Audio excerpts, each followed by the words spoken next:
శ్రీకృష్ణ అనాథ బాలికల శరణాలయం. మేకతోస్తే పడిపోవడానికి సిద్ధంగా ఉన్న దడికి వేలాడగట్టిన బోర్డు మీద వ్రాసి ఉంది. కాంపౌండ్లో 4-5 పాకలున్నాయి. అందులో ఒకటి మిగతా వాటికన్నా కొద్దిగా ఎత్తుగా ఉంది. అది చిదానంద స్వామిది. ఆ శరణాలయాన్ని అభివృద్ధిపరచడమే ఆయన జీవితాశయం. అందుకు ఆయనకి తోడ్పడుతున్నది సరస్వతి, పైడితల్లి అనే విశ్వాసపాత్రమైన ఇద్దరు. చూడటానికి పైడితల్లిలాగానే ఉంటాడు. అంగుళం కన్నా ఎక్కువ పెరగని పిలగలాంటి జుట్టు, ఉత్తరాంధ్ర పేరుకు అసలు తగనట్టు తెలంగాణ భాష, మధ్యలో ఎలా వస్తుందో తెలియదు కానీ అప్పుడప్పుడు ఇంగ్లీషు. ఇక సరస్వతి, అతడి తండ్రి మీద బెంగాలీ ప్రభావం బాగా పడినట్టుంది. అందుకే కొడుక్కి సరస్వతి చంద్ర చటోపాధ్యాయ అని పేరు పెట్టాడు. కొద్దిగా పొట్టి, ప్రతి విషయానికి అమితంగా భయపడే స్వభావం. అక్కడ సాయంత్రం ప్రార్థన జరుగుతుంది. అంతమంది ఆడపిల్లలు వరుసగా నిలబడి దేవుణ్ణి నిశ్శబ్దంగా ప్రార్థించడం చూస్తూ ఆయన ఒక క్షణం పొంగిపోయారు. మంగమ్మ పిలిచారు. ఓ 40 ఏళ్ల విధవరాలు వచ్చింది. అందరికీ భోజన సదుపాయాలు బాగానే జరుగుతున్నాయి కదా? జరుగుతున్నాయి స్వామి, కానీ ఆగి తటపటాయిస్తూ ఇంకో 2 రోజులకు మాత్రమే ఆహార పదార్థాలు ఉన్నాయి అంది. స్వామి భారంగా నిశ్వసించి అంతా దేవుడిదయ్యా అన్నారు. దూరంగా 8 కొట్టింది. ఆ రోజు ఏకాదశి. ఆయన భోజనం చేయరు. తిరిగి తన నివాసానికి వచ్చేసరికి అక్కడ పైడితల్లి ఉన్నాడు. నోట్లో చుట్ట, మాసిన దోవతి, ఖద్దరు జుబ్బా. ఏం పైడితల్లి, బాగున్నావా అని పరామర్శించారు. మీ దయవల్ల బాగానే ఉన్నా స్వామి అన్నాడు. ఆ చుట్ట ఆరోగ్యానికి హానికరం నాయనా ఆప్యాయంగా హెచ్చరించారు. పర్లేదులే స్వామి, పుట్టిన కాడి నుంచి తాగుతున్నా. అప్పుడు సేందికి ఇప్పుడేం చేస్తుంది? కనీసం నా ముందైనా తాక్కో. మీరు దేవుళ్ళాటోరు స్వామి, మీ ముందు తాగొద్దంటే ఎక్కడా తాగొద్దన్నమాటేగా. That is very bad on your part Swami. స్వామివారు అతని వంక నిదానంగా చూసి, నీ బట్టలు ఒకసారి మంగమ్మకి ఇవ్వకూడదా నాయనా, ఉతికి పెడుతుంది అన్నారు. ఆత్మ అనేదానికి శరీరమే బట్టలాంటిది. మనసు పవిత్రంగా ఉన్నంత వరకు బట్టలు ఎలాంటివైనా పర్లేదని మీరేగా చెప్పినారు స్వామి. కానీ జుబ్బా దోవతి నీ సంస్కారహీనతను చూపిస్తుంది బిడ్డ. Civilization will not been jubba and dhoti Swami. నాయనా, మాట్లాడితే పూర్తిగా ఇంగ్లీష్ మాట్లాడు, లేకపోతే స్వచ్ఛమైన తెలుగు మాట్లాడు. రెండు మిశ్రమం చేయకు. పల్లెటూరులో పెరిగినోడిని మధ్యలో 4 ఇంగ్లీష్ మొక్కలు నేర్చుకున్నానని చెప్పి మొత్తం వ్యవహారం అంతా మార్చేయాలంటే నా వాళ్ళ కుదరదు స్వామి. ఈ భాషే, ఆ లాంగ్వేజే. సరే నాయనా, నీ ఇష్టమని ఎయిర్ కండిషనర్ ఆన్ చేస్తూ, మన సంస్థ ఆర్థిక పరిస్థితి పట్ల నాకు చింత ఎక్కువైంది బిడ్డ, వనరులు తగ్గిపోతున్నాయి అన్నారు. ఖర్చులు తగ్గించుకోవాలా? కుదరదు బిడ్డ. అయితే రాబడి పెంచుకోవాలా?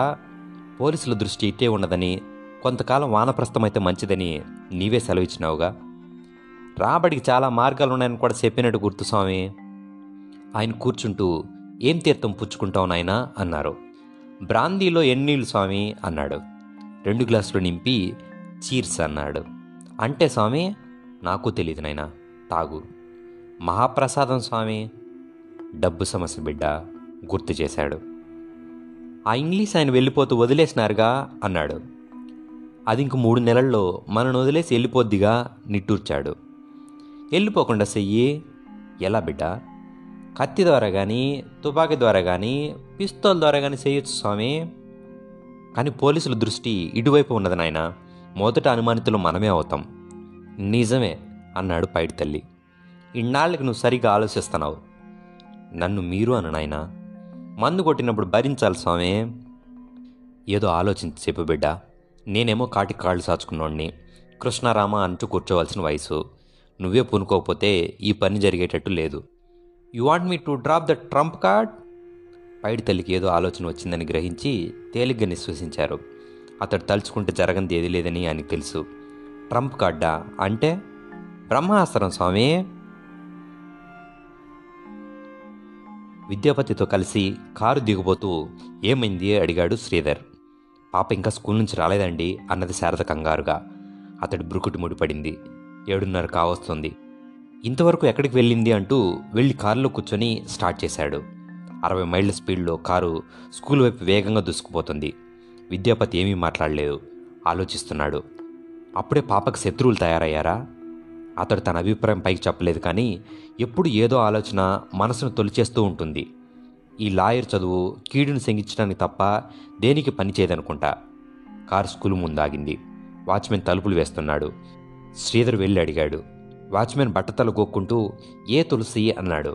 శ్రీధర్ వర్ణించి చెప్పాడు. "ఊహుం, ఎంతోమంది పిల్లలు గుర్తుకు రావడం లేదు" అన్నాడు అతను. వాళ్ళకేం చేయాలో తోచలేదు. "ఈరోజు స్కూల్ బస్ వచ్చిందా" అని అడిగాడు. "వచ్చింది." తమ ఆతృత గమనించకుండా అతడు ముక్తసరిగా చెప్పే జవాబులు వింటుంటే కోపం వచ్చింది. కష్టం మీద నిభాయించుకున్నాడు. "క్రితం రోజు వర్షం బాగా కురిసింది. గుంటల నిండా నీరు, పునాదుల కోసం తవ్విన గుంటలు. ఏదైనా గోతులో పడి నీళ్ల మధ్యలో కొట్టుకుంటూ కట్టుపట్టుకుని పైకెక్కలేక జారిపోతూ" అతడు తల విదిలించాడు. "ఈ రాత్రి ఎక్కడని వెతకాలి?" ఇంతలో విద్యాపతి వాచ్మెన్ని "ఇక్కడ దగ్గరలో ఎవరైనా టీచర్స్ ఉన్నారా" అని ప్రశ్నించడం వినిపించింది. అదిగో ఆ పచ్చ ఇల్లు భారతీ టీచర్ది. ఆ ఆలోచన తనకు రానందుకు తిట్టుకున్నాడు. 5 నిమిషాల్లో వాళ్ళు ఈ భారతీ ఇంటి దగ్గర ఉన్నారు. 2 నిమిషాల తర్వాత ఆమె వచ్చింది. తెల్ల చీర, 40 ఏళ్లుంటాయి. మొహాన బొట్టు లేదు. పిల్లలకు పాఠాలు చెప్పి చెప్పి దయనింపుకున్న కళ్ళు. తాము వచ్చిన పని చెప్పారు. "అవును, తులసి ఆఖరి క్లాస్ నాదే, నేను చూశాను" అన్నదామె. "ఇంకా ఇంటికి రాలేదు" అన్నాడు. అతడి కంఠం వనకడం అతడికి స్పష్టంగా తెలుస్తుంది. అతడిని అర్థం చేసుకున్నట్టుగా ఆమె మరేమీ ప్రశ్నించకుండా, "నాకు బాగా జ్ఞాపకం, 5 వరకు క్లాస్లోనే ఉంది. సాధారణంగా రోజీకి ఫస్ట్ ర్యాంకు, తులసికి సెకండు వస్తూ ఉంటాయి. ఈరోజు ప్రశ్నలన్నిటికీ తులసి టకటకా చెప్పింది. ఈసారి తనకి ఫస్ట్ ర్యాంక్ వస్తుందని నేను అన్నాను కూడా." తను ఏడుస్తున్నాడన్న అనుమానం వచ్చింది. తడిమి చూసుకోవడానికి నామోషి అడ్డు వచ్చింది. ఎప్పుడు బ్యాలెన్స్డ్గా ఉండే తను ఇంతగా కదిలిపోతున్నాడేమిటి? ప్రేమంటే ఇదేనా? కూతుర్ని ఇంతగా ప్రేమిస్తున్నాడా? లేవగానే "గుడ్ మార్నింగ్ డాడీ" అని విష్ చేసే పాప, సాయంత్రం తను రాగానే గార్డెన్లో స్కిప్పింగ్ వదిలి పరిగెత్తుకుంటూ వచ్చే పాప, ప్రతి రాత్రి పక్కన కూర్చుని ఆ రోజు ఏం పాఠాలు చెప్పారో చెప్పే పాప తన మీద ఇంత బలమైన ముద్ర వేసిందా? తమ జీవితాలతో ఇంతగా అల్లుకుపోయిందా? ఇది కేవలం ఒకే కూతురు కాబట్టా? ఇక పిల్లలు కలగరని తెలియటం వలన? "కాఫీ తాగండి" అన్న టీచర్ మాటలతో తలెత్తి చూశాడు. బల్ల మీద ట్రే పెట్టింది. వద్దన్నాడు. "వర్రీ అవ్వకండి, దొరుకుతుంది, కాఫీ తీసుకోండి." అతడు అన్యమనస్కంగానే తీసుకున్నాడు. బస్ బయలుదేరేటప్పుడు అందరూ ఎక్కింది లేనిది చూసుకుంటారా? అంటే లెక్క పెడతారా? విద్యాపతి అడిగాడు. ఆమె తలూపి "ఉహుం. సాధారణంగా బెల్ అవగానే అందరూ క్యూలో వచ్చి బస్ ఎక్కేస్తారు." "బస్ డ్రైవర్ ఎక్కడుంటాడు?" విద్యాపతి అడిగాడు. "తెలీదు. క్లీనర్ మాత్రం చోటీ గల్లీలో ఉంటాడు" అని వివరాలు చెప్పింది. బయటకు వచ్చేసరికి 8 అయింది. బయట నుంచి ఇంటికి ఫోన్ చేసి వచ్చిందని ఆతృతగా అడిగాడు. "ఉహుం, లేదు" అంది అనిత. "వదినేం చేస్తుంది?" క్షణం తటపటాయింపు. ఏడుస్తోంది. ఫోన్ పెట్టేశాడు. కారులో వేట మళ్ళీ మొదలైంది. చోటీ గల్లీలో కొంతవరకు మాత్రమే కారు వెళ్ళగలిగింది. అక్కడ ఆఫ్ చేశారు. మున్సిపాలిటీ దీపం మినుకు మినుకుమని వెలుగుతుంది. మురిక్కాల మీద దోమలు దట్టంగా ఎగురుతున్నాయి. కారు ఆగటం చూసి లైట్ల వెలుతురులో గోళీలు ఆడుకుంటున్న కుర్రవాళ్లు బిలబిలా పరిగెత్తుకుంటూ వచ్చి మోగారు. "ఇస్మాయిల్ ఇల్లెక్కడా?" అని అడిగాడు విద్యాపతి. జారిపోతున్న నిక్కర్ సవరించుకుంటూ ఒక కుర్రవాడు మూలపాకను చూపించాడు. అందరికన్నా పెద్ద కుర్రవాడికి కారు చూస్తుండమని పెద్దరకం ఇచ్చి ఆ ఇంటిని సమీపించి బయట నుంచి పిలిచారు. "ఎవరిది?" లోపల నుంచి వినిపించింది. శ్రీధర్ తడపటాయించి "ఇస్మాయిల్" అన్నాడు. లోపల నుంచే "రండి" అని వినిపించింది. తడికి తోసి వెళ్ళబోయి లోపల దృశ్యం చూసి నిశ్చేష్టులయ్యారు. మొలకు చిన్న తొవ్వాలు కట్టుకొని ఎముకలు కనబడేటంత సన్నగా ఉన్న ఒక యువకుడు పెద్ద ముగ్గు మధ్యలో కూర్చుని ఉన్నాడు. ముందు సాంబ్రాణి పొగ దట్టంగా అలుముకుని ఉంది.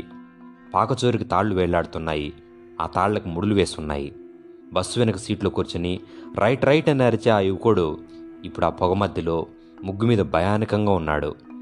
అపరిచితులను చూసి అతడు చప్పున లేచి "ఎవరు మీరు?" అని అడిగాడు. శ్రీధర్ ఒక్క క్షణం మాట్లాడలేదు. ముందు తేరుకున్నది విద్యాపతి. పగలు మామూలుగా పనిచేసుకునే వాళ్ళు రాత్రిళ్ళు ఇలాంటి విద్యల్లో మునుగుతారని అతనెక్కడో చదివాడు. "తులసి అనే మా పాప మీ స్కూల్లో చదువుతోంది. ఆ పాప ఇంటికి రాలేదు. వచ్చిన పని ముక్తసరిగా చెప్పాడు." "తులసి అంటే పెట్రోల్ బంక్ స్టాప్లో దిగుతుంది ఆ పాపేనా?" ఆ పాపే" చప్పున అన్నాడు శ్రీధర్. "అక్కడే దిగినట్టు గుర్తు." శ్రీధర్ మొహం వాడిపోయింది. "కొంచెం జ్ఞాపకం తెచ్చుకో" అన్నాడు. అతడు తల విదిలిస్తూ "లేదు సార్, చాలామంది పాపలు, జ్ఞాపకం రావటం లేదు" అన్నాడు. శ్రీధర్ అక్కడి నుంచి వెళ్ళటానికి తొందరపడుతున్నాడు. ఇంతసేపటి వరకు పోలీస్ స్టేషన్లో రిపోర్ట్ ఇవ్వకపోవడమే తప్పు. సూపరింటెండెంట్కి ఎవరితో చెప్పించాలని ఆలోచిస్తున్నాడు. తడికి తోసుకొని ఇద్దరు బయటికి రాబోతుంటే వెనక నుంచి ఇస్మాయిల్ కంట నెమ్మదిగా "పాప ఎక్కడుందో ప్రేతాత్మను అడుగుదాం సార్" అని వినిపించింది. షాక్ తగిలినట్టు నిలబడిపోయాడు. నెమ్మదిగా తల తిప్పి వెనక్కి చూశాడు. సాంబ్రాణి నిప్పు ఎర్రదనం ఇస్మాయిల్ మొహం మీద ప్రతిబింబిస్తోంది. నిశ్చలంగా అతను, చుట్టూ తాళ్ళు, గదిలో నిశ్శబ్దం. ఈ లోపల విద్యాపతి వెనక్కి వచ్చి ఏమిటి అన్నాడు. ఇస్మాయిల్ మళ్ళీ చెప్పాడు. శ్రీధర్ ఏదో అనబోయేటంతలో ఎంతసేపు పడుతుంది అని అడిగాడు విద్యాపతి. ఎంత సార్? 5 నిమిషాలు అన్నాడు ఇస్మాయిల్. సరిగ్గా చెబితే 10 రూపాయలు ఇస్తాం. అతను నవ్వాడు. డబ్బు కోసం కాదు సార్, పాపలంటే నాకు చాలా ఇష్టం అంటూ పని ప్రారంభించాడు. మూలనున్న కుండల్ని గది మధ్యలో ఉంచాడు. ఒక తట్టతో మట్టి తెచ్చి వాటిలో పోశాడు. ఒక కర్ర ముక్క విద్యాపతికి ఇచ్చి దీన్ని విరవండి సార్ అని ఆ కర్రలను తీసి మట్టిలో గుచ్చాడు. బయటికెళ్ళి 7 ఆకుల్ని తీసుకొచ్చి మధ్య చిల్లు పొడిచి ఆ కర్రలకి గుచ్చి క్రిందికి జార్చాడు. శ్రీధర్ విసుగ్గా టైం చూసుకుంటున్నాడు. 8:30 కావస్తుంది. చీకట్లో దట్టమవుతున్న కొద్దీ అతడికి ఆందోళన ఎక్కువ అవుతుంది. కాలు నిలవటం లేదు. విద్యాపతి మీద కోపం వచ్చింది. అయినా అది క్షణికమే. తన కోసం ఇంత కష్టపడుతున్న అతడి మీద కృతజ్ఞత మరోవైపు. ముగ్గు మీద 7 కుండలు ఉన్నాయి.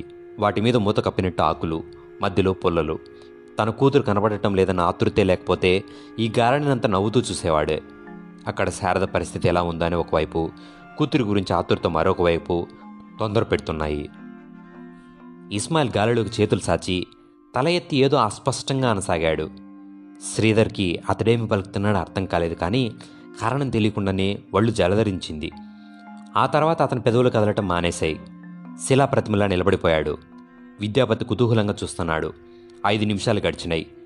అకస్మాత్తుగా ఒక గాలి తెమ్మెర తన జుట్టుపాయలను కదిలిస్తూ వెళ్ళినట్లు శ్రీధర్ కనిపించింది. తన పక్క నుంచి ఎవరో కూల్గా వెళ్ళిపోయిన భావన. బయట గాలి శబ్దం. అయినా పాకలో ఉన్న ఒక గుడ్డపెలికైనా కాస్త కూడా కదలకపోవటం అతడు గమనించాడు. ఆత్మ చేరుకుంది అన్నాడు ఇస్మాయిల్. ప్రశ్న వ్రాయండి. ఆకును కదిపి ఆత్మ జవాబు ఇస్తుంది. మీరు చేయవలసిందల్లా ఆత్మకి మీకు మధ్య కమ్యూనికేషన్ ఏర్పరచుకోవటమే.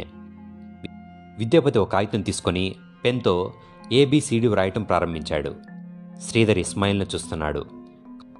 కమ్యూనికేషన్ అన్నంత పెద్ద పదాన్ని ఈ బస్ క్లీనర్ ఎలా ఉపయోగించగలిగాడు? ఇంగ్లీష్ బాగా తెలిసిన మోసగాడా? అయితే డబ్బు ఎందుకు వద్దన్నాడు? అతని ఆలోచనలు తెగ్గొడుతూ 26 అక్షరాలు రాశాను.